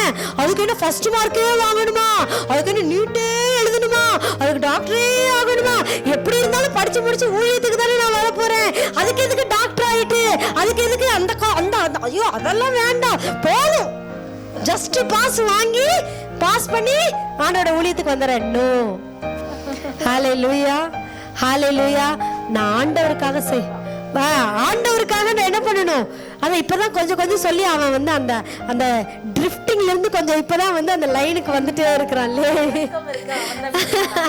ஹல்லேலூயா, ஆமென். ஓ ஹல்லேலூயா. இன்னைக்கு நிறைய லேவி மாத்திரம் இல்ல, நிறைய பிள்ளைங்க இப்படிதான் இருக்கிறாங்க. ஏதோ படித்தோம், ஒரு வேலைக்கு போனோம், இருந்தோம், சமாதான். பாஸ்டர் ப்ரேயரில் சொல்லும்போது சொன்னாங்க, ஏனோ வந்தோம், நிறைய அரிசி மூட்டையை காலி பண்ணோம், செப்டிக் டேங்கை நிறைச்சோம், புள்ள குட்டிகளை பெத்து போட்டோம், போயிட்டோம். அப்படி இருக்கக்கூடாது. ஆண்டவருக்காக நம்ம எதை இந்த பூமியில செய்திருக்கிறோம். சொன்ன மாதிரி ஒரு 100 வருடங்கள் தாண்டி சுமதின்னு ஒருத்தவங்க இருந்தாங்க, அவங்களோட வம்ச வழியில வந்த நானு அப்படி சொல்லணும். தாவீதின் வம்சத்துல எப்படி இயேசு கிறிஸ்து வந்தாரோ அதே மாதிரி ஜான் விஜிலன் ஒருத்தர் இருந்தாரு, அவரோட பரம்பரையில இருந்தா நான் வந்திருக்கிறேன்னு சொல்லணும். இன்னைக்கு எப்படி ஆபிரகாமின் சந்ததி நீங்களும் நானும் சொல்றோமோ அதே மாதிரி உங்களையும் என்னையும் பார்த்து ஜனங்கள் சொல்ல வேண்டும். தலைமுறைகளை தாண்டின ஒரு தாக்கத்தை ஏற்படுத்தணும். இன்னைக்கு நாங்க ஃபாரின்ல இருந்தோம், அதனால அப்படியே எங்க சகாப்தம் முடிந்து விடவில்லை. அது ஒரு ஆரம்பம். ஆனா அதுக்கு அடுத்த தலைமுறை இங்கிருந்து சபைக்குள்ள இருந்து அநேகர் என்ன பண்ண வேணும், ஃபாரின் போகணும், சொல்லணும். அந்த பாஸ்டர் ஃபாரின்ல இருந்து வந்தவர் இங்கிருந்து நிறைய பேரை ஃபாரினுக்கு அனுப்பிச்சாரு. ஹல்லேலூயா. அதுதான் ஒரு நல்ல சாட்சி. ஹல்லேலூயா.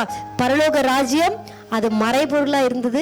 இயேசு கிறிஸ்து வந்தப்போ ஜனங்களுக்கு சொன்னார் ஊமையா. ஏன்னா அவங்க காது கேட்டும் கேளாதவங்களா. வசனம் சொல்லுது, மந்த இருதயம் உள்ளவர்கள். இந்த லூக்காலே நீங்க வாசிச்சீங்கன்னா அதுல வருது, கண்ணால கண்டும் காணாதவர்களா கண்ணை மூடிக்கொண்டார்கள். ஒரு மூணு என்ன சொல்லுவாங்க, மங்கீஸ் பார்த்திருக்கீங்களா? மங்கி எப்படி உட்கார்ந்துருக்கும், ஒண்ணு கண்ணை மூடி இருக்கும், இன்னொன்னு காதை மூடி இருக்கும், இன்னொன்னு அதைத்தான் இங்க சொல்லுகிறார், கண்களினால் காணாதவர்களாய் கண்களை மூடிக்கொண்டு.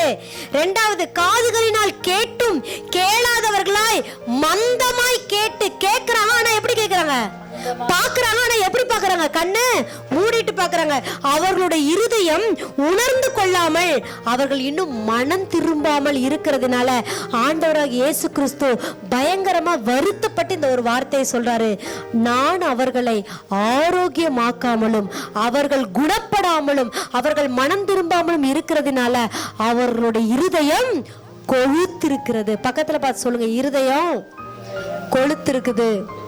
Fatty heart. ஆமா, அப்படின்னா என்ன, கொழுத்து இருதயம்னு என்ன? டாக்டர்ஸ்ட போங்க, டாக்டர் கொழுப்பு ஜாஸ்தி இருக்கு, டாக்டர் சொல்ற முதல் வார்த்தை என்ன, ஹார்ட் அட்டாக் வந்துரும், செத்து போயிடுவீங்க. சுகர் இருக்கும், அடுத்து பிரஷர் வரும், உள்ள இருக்கிற எல்லா உறுப்பும் போயிடும். ஆண்டவர் சொல்லுகிறார், அவர்கள் இருதயம் எப்படி இருக்கு, கொழுத்து இருக்கிறதுனாலதான் அந்த வசனம் வித. ஹல்லேலூயா. இருதயம் கொழுத்திருந்தா வசனம் உள்ள பக்கத்துல பார்த்து சொல்லுங்க, இருதயம் கொழுத்திருந்தா வசனம் உள்ள போகாது. கண்ணால பார்த்தும் கண்ணை மூடிக்குவீங்க, காதால கேட்டும் மந்தமா கேட்பீங்க. இருதயத்துல உணர்வு வந்தாலும் மனம் திரும்பவே மாட்டீங்க. நான் இப்படித்தான் இருப்பேன், எத்தனை வருஷம் ஆனாலும் இது என்னுடைய ஜீன் மாறாது. அப்படின்னு சொல்லி அப்படியே தான் இருப்பீங்க. ஆனா ஆண்டவர் சொல்லுகிறார், அவர் வருத்தப்பட்டு சொல்லுகிறார், அவர்கள் கண்ணை மூடிட்டு கேட்டாங்க, காதுல மந்தமா கேட்டாங்க, அவருடைய இருதயத்துல இன்னும் உணர்வு இல்லாம அவங்க அதை கேட்டுட்டாங்க, மனம் திரும்ப மாட்டேங்கிறாங்க. அதனாலதான் நான் அவங்களை என்ன பண்ண முடியல, குணப்படுத்த முடியல. அதனாலதான் நான் அவர்களை ஆரோக்கியப்படுத்த முடியல. அவங்க இன்னும் ரணமாவே அவங்க இருந்துட்டு இருக்கிறாங்க. அவங்க பாவம் இன்னும் மன்னிக்கப்படாதனால அவர்கள் 100% இன்னும் பலன் தரவில்லை என்று ஆண்டவராக இயேசு கிறிஸ்து அங்கலாய்க்கிறவராக இருக்கிறார். கடைசி ஒரு வசனத்தை நம்ம வாசிக்கலாம். மத்தேயு எழுதின சுவிசேஷம் அதே 13ஆம் அதிகாரத்துல 51, 52 நம்ம வாசிக்கலாம். பின்பு இயேசு அவர்களை நோக்கி, இவைகளை எல்லாம் அறிந்து கொண்டீர்களா என்று கேட்டார். அன்னைக்கு ஆண்டவர் சீஷர்களை பார்த்து கேட்டாரு, உவமைய சொல்லிட்டு அதுக்கு எக்ஸாம்பிளையும் சொல்லிட்டு உணர்த்து வச்சுட்டு சீஷர்களை பார்த்து கேட்கிறாரு. என்ன கேட்டாரு? இவைகளை எல்லாம் அறிந்து கொண்டு. இன்னைக்கு பரிசுத்த ஆவியானவர் இங்க நிக்கிற ஏன் மூலமாக உங்களை பார்த்து கேட்கிறாரு, இவைகளை எல்லாம் அறிந்து கொண்டீர்களா? அதுக்கு சீஷர்கள் என்ன சொன்னாங்க? அவர்கள் ஆம் அறிந்து கொண்டோம் ஆண்டவரே என்றார்கள். இப்போ நமக்குள்ள இருக்கிற பரிசுத்த ஆவியானவரை பார்த்து சொல்லாமா, ஆம் ஆண்டவரே நான் அறிந்து கொண்டேன்.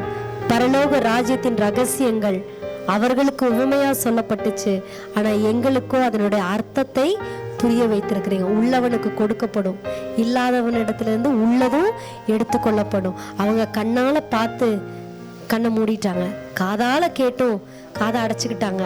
அவங்க இருதயத்துல உணர்வு வந்தும் மனம் திரும்பாம போயிட்டாங்க. அதனாலதான் இயேசுவை பார்த்தே இவர் பெயர் செபூலின் ஆவி உடையவர், அதனாலதான் பிசாசை துரத்துறாருன்னு சொன்னாங்க. ஹல்லேலூயா. ஒரு குருடை இன்னொரு குருடனுக்கு வழிகாட்ட முடியுமா? இங்க இருக்கிற நீங்க எல்லாரும் குருடா இருந்தீங்கன்னா வெளியில போய் 4 ஜனங்களை பார்த்து வழி நடத்த முடியுமா? நம்மள தலைவர்கள் நம்ம குருடா இருக்கக்கூடாது, நம்ம காது மந்தமா இருக்கக்கூடாது, நம்ம இருதயம் கொழுத்து போய் இருக்கக்கூடாது. நம்ம கொஞ்சம் மனம் திரும்பி நம்ம குணப்பட்டு நம்ம ஆரோக்கியமாயி நம்ம வெளியே போகும்போது தான் மற்ற ஜனங்களை ஆண்டவருக்குள்ள வழி நடத்த முடியும்.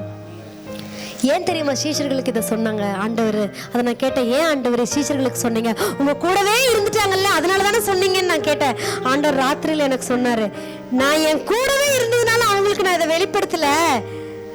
பேதுரு ஒரு வார்த்தை சொல்லுவாரு, நீங்கள் என்னை யார் என்று நினைக்கிறீர்கள் கேட்டதுக்கு பேதுரு என்ன பதில் சொன்னாரு? ஜீவனுள்ள தேவனுடைய குமாரனாகிய கிறிஸ்து. எல்லாரும் உங்களை பார்த்து தீர்க்கதரிசிங்கிறாங்க. எலியாவினுடைய ஆவியுடையவர், யோவான் ஸ்நானகன் பெரிய தீர்க்கதரிசின்னு சொல்றாங்க. நீங்க என்னை யாருன்னு நினைக்கிறீங்கன்னு சீஷர்களை பார்த்து கேட்டானே, பேதுரு எழுந்து சொன்னார், நீர் ஜீவனுள்ள தேவனுடைய குமாரனாகிய கிறிஸ்து. அவனுடைய கண்கள் திறக்கப்பட்டிருந்தது, அவங்க காது கேட்கப்பட்டிருந்தது.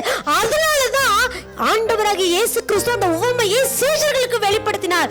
இன்னைக்கு இங்க வந்துக்கிற உங்க ஒவ்வொருவரையும் பார்த்து ஆண்டவர் சொல்லுகிறார், நீங்க உண்மையாகவே ஆண்டவரை ஆராதிக்கிற பிள்ளைகளா இருந்தா, உண்மையாகவே நாம் ஆராதிக்கிற இயேசு அவர் ஜீவிக்கிறவர். அவர் இன்றைக்கும் அவருடைய வசனம் நம்மை உயிர்ப்பிக்கிறது, அவருடைய வார்த்தை நம்மை உருவாக்குகிறது என்பதை நம்ம உணர்ந்தவர்களா இருந்தா ஆண்டவர் சொல்லுகிறார், உடைய கண்கள் இப்பொழுது திறக்கப்பட்டிருக்கிறது, உடைய காதுகள் திறக்கப்பட்டிருக்கிறது, உடைய இருதயம் உணர்வடைந்திருக்கிறது. தயவு செய்து மனம் திரும்பி குணப்படுங்கள். அவர் ஆரோக்கியமாக்க அவர் சித்தம் கொண்டிருக்கிறார். இன்னும் நீங்க ஏன் இப்படியே இருக்கிறீங்க? அன்னைக்கு சீசர்கள் சொல்ல, ஆமா ஆண்டவரே நாங்க அறிந்து கொண்டோம். இப்ப அடுத்த ஆண்டவர் பதில் சொல்றாரு. என்ன சொல்றாருன்னு கேளுங்க. அப்பொழுது அவர் அவர்களை நோக்கி இப்படி இருக்கிறபடியால் பரலோக ராஜ்யத்துக்கு அடுத்தவைகளில் உபதேசிக்கப்பட்டு தேறின வேதபாரகன் எவனும் தன் பொக்கிஷத்திலிருந்து புதியவைகளையும் பழையவைகளையும் எடுத்து கொடுக்கிற வீட்டெஜமானாகிய மனுஷனுக்கு ஒப்பாயிருக்கிறான். ஹல்லேலூயா. இந்த வசனத்துல சீஷர்களை பார்த்து சொல்றாரு, நீங்க தான் நம்பர் 1 வேத பாரகன், நம்பர் 2 நீங்க தான் வீட்டு எஜமான். அதே பாருதான் ஆண்டவராகி இயேசு கிறிஸ்து இங்க வந்திருக்கிற ஜூடால இருந்து பெரியவங்க யாரு அவங்க வரைக்கும் ஆண்டவர் சொல்கிற ஒரு வார்த்தை, நீங்கள் தான் எப்படி இருக்கிறீர்கள்? சீஷர்களாக மாத்திரமல்ல, நீங்கள் வேத பாரகராய் இருக்கிறீர்கள். ஏன் அப்படி பார்த்து சொன்னாரு? ஏன்னா ரகசியத்தை யாருக்கு சொல்லிட்டாரு? இப்போ சீஷர்களுக்கு சொல்லிட்டாங்க. இனி இந்த சீஷர்கள் என்ன பண்ணணும்? மற்றவங்களுக்கு போய் சொல்லணும். அதுதான் அடுத்த வார்த்தை சொல்லுது, நீங்கள் தேறின வேத பாரகன் எவனும் தன் பொக்கிஷத்தில் இருந்து புதியவைகளை புதியவைகளையும் பழையவைகளையும் எடுத்து கொடுக்கிற வீட்டு எஜமானாகிய மனுஷனுக்கு ஒப்பாயிருக்கிறார். ஆண்டவராகிய இயேசு கிறிஸ்து ஒரு நல்ல வேத பாரகனா இருந்து பரலோக ராஜ்யத்தை குறித்த அந்த ரகசியத்தை தன்னுடைய பொக்கிஷத்தில் இருந்து பழையது புதியது, பழைய ஏற்பாடு புதிய ஏற்பாடு, பழசு புதுசுன்னு சொல்லி எப்படி எடுத்து அவர் காட்டினாரோ அதே போல சீஷர்கள் அப்போஸ்தலர் 2ஆம் அதிகாரத்துக்கு அப்புறம் அவங்க தைரியமா எழுந்து புறப்பட்டு வந்து நீங்கள் காட்டி கொடுத்த இயேசு கிறிஸ்துன்னு சொல்லி பழசையும் புதுசையும் சொன்ன மாதிரி இன்னைக்கு வந்திருக்கிற நீங்களும் நானும் தேறின வேத பாரகர்களாக, இந்த வேத வசனம் இந்த மேனுவலை கரைச்சு குடிச்சவங்களாக. ஹalleluya. ஒரு கார் ரிப்பேர் ஆச்சுன்னா அந்த கார் ஓனரே வந்தா என்ன பண்ணிடலாம்? சரி பண்ணிடலாம். சாதாரண மெக்கானிக் ஒருவேளை சரி பண்ண முடியாம போலாம். அதுதான் பாஸ்டர். ஒருவேளை பாஸ்டர் கிட்ட வரும்போது பாஸ்டர்னால சரி பண்ண முடியாம இருக்கலாம். ஆனால் இந்த வசனத்தை கொண்டு தேவ ஆவியானவர் பாஸ்டர் மூலமாய் நீங்கள் நிச்சயமாகவே சரி செய்யப்படுவீர்கள், உருவாக்கப்படுவீர்கள். உங்களுக்குள்ள இருக்கிற எல்லா குறைகள் நீங்கும். நீங்கள் தேறின வேத பாரகராய் இருந்து உங்களுக்குள்ள ஆண்டவர் இந்த நல்ல நிலத்துல கொடுத்த 30, 60, 100 இருக்கிற இந்த பொக்கிஷத்தில் இருந்து இயேசு கிறிஸ்து எப்படி தனக்கு இருந்த எல்லாத்தையும் விட்டுட்டு அந்த பரலோக ராஜ்யத்தையே விட்டுட்டு இந்த பூமியில வந்து தன்னுடைய ஜீவனையும் பலியாக கொடுத்து அந்த விலையேற பெற்ற ஒரு முத்தை உங்களையும் என்னையும் விலையேற பெற்ற அந்த நிலத்துல புதைக்கப்பட்டிருந்த பொக்கிஷமாகிய இந்த சபையை ரத்தம் சிந்தி மீட்டு கொண்டாரோ அதே போல நீங்களும் நானும் இந்த பொக்கிஷத்திலிருந்து இதுதான் பழைய ஏற்பாடு, இதுதான் புதிய ஏற்பாடு, இதுதான் புறஜாதி, இதுதான் ஆண்டவரை ஏற்றுக்கொண்டவர்கள், இதுதான் ரட்சிக்கப்பட்டு சபையில் இருக்கிற விசுவாசிகளுடைய நிலைமை, இதுதான் ரட்சிக்கப்பட்டு வெறும் விசுவாசியாவே இருக்கிறவருடைய நிலைமைன்னு சொல்லி ரெண்டையும் தரம் பிரித்து நம்ம காட்டுகிற வீட்டு எஜமானாகிய மனுஷனுக்கு ஒப்பாயிருக்க வேண்டும். அப்படி இருப்போமா? ஒரு முடிவு பண்ணலாமா?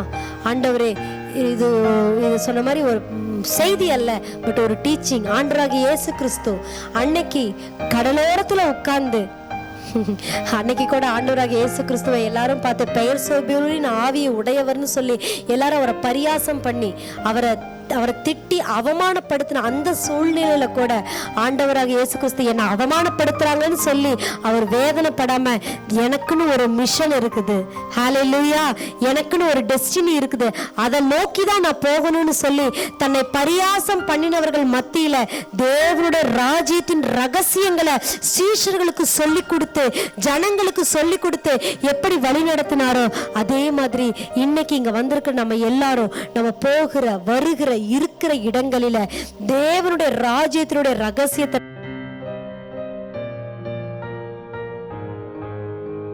ஜான் விஜிலன். நான் வந்து 12th முடிச்சுட்டு எஸ்ஆர்எம் காலேஜில் வந்து எனக்கு ரேங்க் வந்தனால நான் ரேங்க்குள்ளே வந்தனால நான் எஸ்ஆர்எம் காலேஜுக்குள்ளே போயிட்டேன். அதற்காக கர்த்தருக்கு நன்றி. அந்த எஸ்ஆர்எம் காலேஜில் என்ன நினச்சுன்னா அதில் தான் ஒரு பிரச்சனை வந்தது. என்னென்னா ஃபீஸ் கட்டுறதுல நாங்கள் கட்டிட்டோம். 25 தான் லாஸ்ட் டேட்டு, 24 கட்டிட்டோம். ஆனால் அது வந்து எங்ககிட்டேருந்து டெபிட் ஆயிடுச்சு, அங்கே கிரெடிட் ஆகவே இல்லை, நடுவில் எங்கேயோ ஹோல்ட் ஆயிடுச்சு. அது வந்து அப்புறம் திரும்பி 27 தான் ரிலீஸ் ஆச்சு. 25 தான் லாஸ்ட் டேட் கட்டுறதுக்கு. அப்புறம் நாங்கள் என்ன ப்ராப்ளம் கேட்கறதுக்கு சென்னை போய் காலேஜில் போய் கேட்டோம். அவங்க வந்து கட்ட முடியாது சார், இது டேட் முடிஞ்சுது அப்படின்னு சொல்லி சொன்னாங்க. லெட்டர்லாம் எழுதி கொடுத்துட்டு வந்தோம். அப்புறம் வந்து நான் மண்டே வந்து நான் ஆண்டவர் என்னை வந்து ஒப்பு கொடுத்து நான் ஜெபிச்சேன். அதுக்கு அடுத்த நாளே வந்து அவங்க யூனிவர்சிட்டிலேருந்து கால் பண்ணி உங்களுக்கு டேட் எக்ஸ்டெண்ட் பண்ணிக்கோ, உங்களுக்கு மட்டும் ஸ்பெஷலாக பர்மிஷன் கொடுத்து டேட் எக்ஸ்டெண்ட் பண்ணியிருக்கோம், அதனால் அதுக்குள்ளே வந்து அந்த பணத்தை கட்டிடுங்க அப்படின்னு சொன்னாங்க. நாங்களும் கட்டிட்டோம். இப்போ வந்து எனக்கு வந்து எஸ்ஆர்எம்ல கன்ஃபார்ம் சீட் கன்ஃபார்ம் ஆயிடுச்சு. அதுக்காக ஆண்டவருக்கு நான் கோடான கோடி நன்றி சொல்லிக்கிறேன். தேங்க்யூ.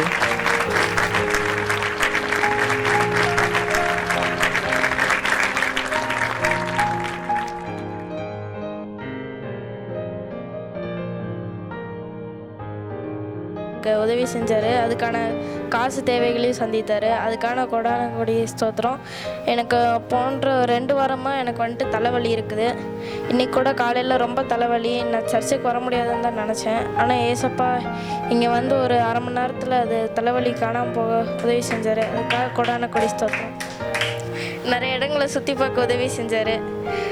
அப்புறம் எங்களுக்கு டிவி வாங்க கிருபை செஞ்சார். அதுக்காக கொடான கொடி ஸ்தோத்திரம்.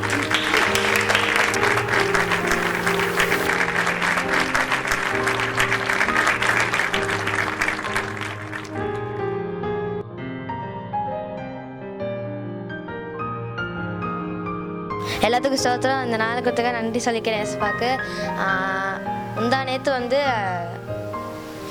முன்னாடி சென்னை போய் வந்து ஏசப்பா கிருபையில் வந்து ஒரு கார் எடுத்துகிட்டு வர கிருபை செய்தார். ரொம்ப நாள் காரே எல்லாம் சுற்றிட்டு இருந்தேன். அதுக்காக வந்து ஏசப்பா வந்து ஒரு நல்ல காரை கொடுத்தக்காக நன்றி. Honda city.